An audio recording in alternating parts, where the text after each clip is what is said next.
गण गणपते नमः। मैं अनुभजा ज्योतिष एडवाइजर। आध्यात्मिक इच्छा पूर्ति यात्रा में आप मेरे साथ चल रहे हैं। शिव महापुराण कथा में तीसरा अध्याय सुन रहे हैं। ब्रह्मा जी बोले, हे नारद, देवताओं को विदा करने के पश्चात विष्णु जी ने शिव पूजन किया। फिर माया द्वारा अपने शरीर से एक ऐसा मनुष्य उत्पन्न किया जिसका सिर मुंडा हुआ था। वह मैले वस्त्र पहने तथा वस्त्र से अपने मुख को ढके हुए धर्म धर्म कहता हुआ विष्णु के सन्मुख आ खड़ा हुआ। हाथ जोड़कर वचन बोला। उसने कहा, मुझको क्या आज्ञा है?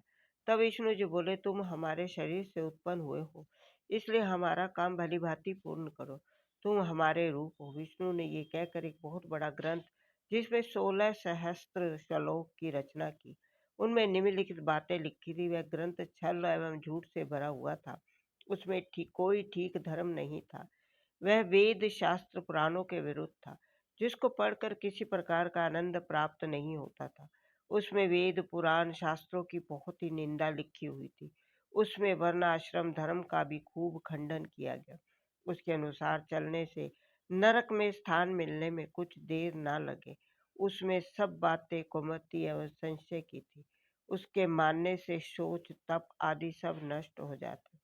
विष्णु ने जो उस पुस्तक को उसे देखकर कहा कि तुम त्रिपुर में जाकर सबको ये पुस्तक पढ़ा दो। वहाँ के निवासी वेद एवं पुराण के समान ही सब कार्य करते, इसलिए तुम वहाँ जाकर इस मत का सबको उपदेश करो, जिससे वे सब धर्म भ्रष्ट होकर शिव जी की पूजा करना छोड़ दे। जब तुम अपना ये काम पूर्ण कर लो, तब अपने शिष्यों सहित तब तक मरुस्थल में वास करो, जब तक कलयुग न आए। तुम वहाँ गुप्त रूप से रहा करना। जब कलयुग का आरंभ हो जाए, तब तुम मेरे इस उपदेश को भली भांति प्रसिद्ध करना। तुम्हारा पद निश्चय ही ऊंचा बना रहेगा। हे नारद, मुंडी ने विष्णु जी की आज्ञा प्राप्त कर अपने से बहुत से शिष्य किए। तब विष्णु जी ने कहा, अब तुम वहां से विदा हो जाओ। हमारा एक नाम अहर्ण है, तुम उसका स्मरण करते रहना, फिर तुमको कोई भय न रहेगा। इस प्रकार विष्णु के आदेश अनुसार मुंडी ने अपने सहित शिष्यों सहित वहां चलकर त्रिपुर पहुंचा। वहां उसने अनेक बहुत दिखाकर बहुत लोगों को अपना शिष्य बना लिया।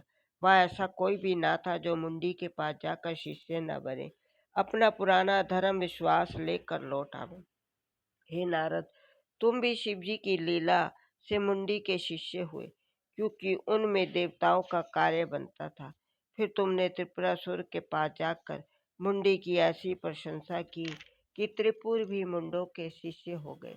मुंडी ने त्रिपुरासुर से ये प्रण किया था कि हमारी आज्ञा किसी दशा में भी अमान्य न की जाए।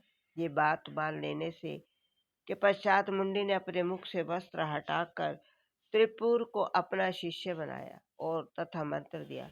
फिर अनेक प्रकार के कर्तव्य अकर्तव्य बता दिए।